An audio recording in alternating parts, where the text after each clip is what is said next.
Things got incredibly tense up on the International Space Station this week. On Friday, June 5th, NASA issued a sudden safe haven order, instructing 5 astronauts to immediately pack into their docked spacecraft and prepare for a potential emergency evacuation. Or at least be ready just in case. In this video, I want to break down exactly what happened up there, what caused this sudden emergency, and why it highlights a growing problem with the aging space station that we're going to have to deal with soon.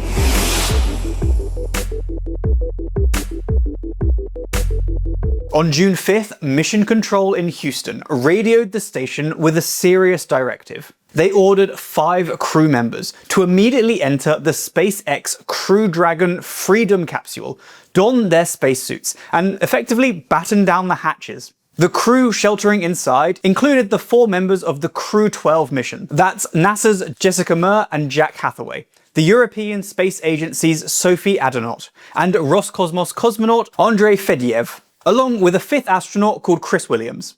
Interestingly, NASA's Chris Williams had arrived on board Soyuz MS-28, but he joined the Crew Dragon occupants during the safe haven procedure, despite not officially being on Crew 12. Going into a safe haven configuration means they were essentially strapping in and getting completely ready to undock and return to Earth if the situation escalated.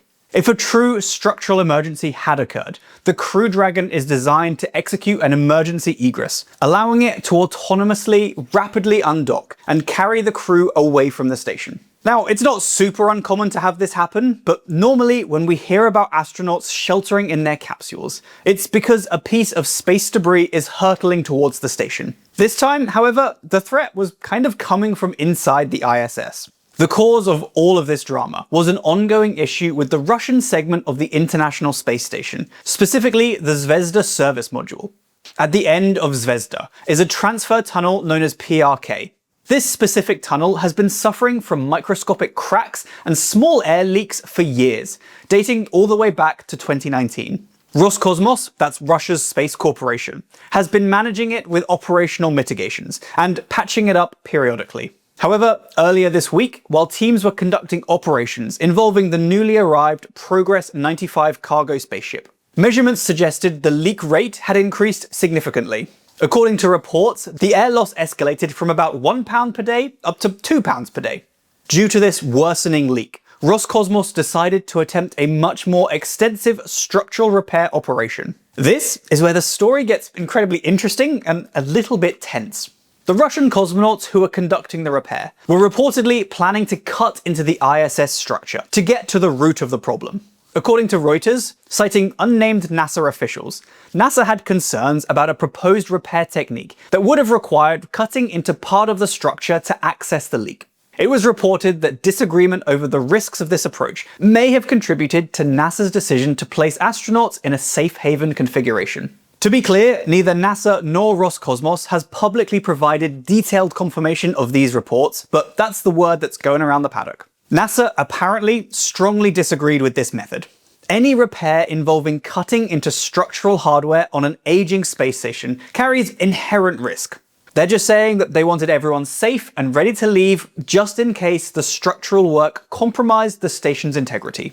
Which, when you say it like that, sounds fair enough. Also, this wasn't a sudden new problem. NASA and Roscosmos have spent years debating exactly how serious these cracks are and whether they represent a local leak problem or a broader structural issue.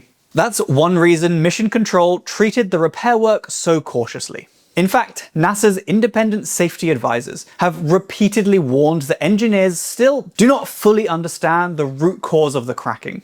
That's one reason this issue continues to receive such close attention despite years of repair. Thankfully, this week, we didn't have to witness a full station evacuation.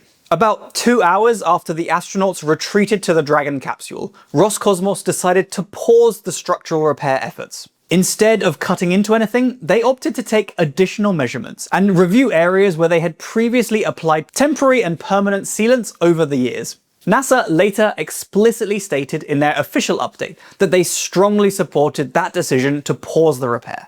Once the physical work was called off, Mission Control told the sheltering astronauts they were clear to end the safe haven procedures. They were able to take off their spacesuits, reopen the hatches, and return to their planned operations inside the ISS. Looking ahead, the outlook for this leaking tunnel is a little bit murky. NASA has stated they're working collaboratively with Roscosmos to arrive at a more permanent resolution. However, this is also a pretty stark reminder of the aging space station's advanced age. The Zvezda module has been in orbit since the year 2000, and these cracks have been a recurring headache for over 5 years. Since NASA and its partners plan to decommission the ISS in 2030, it remains unclear whether a permanent fix exists for the aging transfer tunnel, and NASA and Roscosmos continue to evaluate their long-term options. To be honest, it's likely to remain a constant, pretty stressful challenge of mitigation and temporary patches as we push the station towards its planned retirement.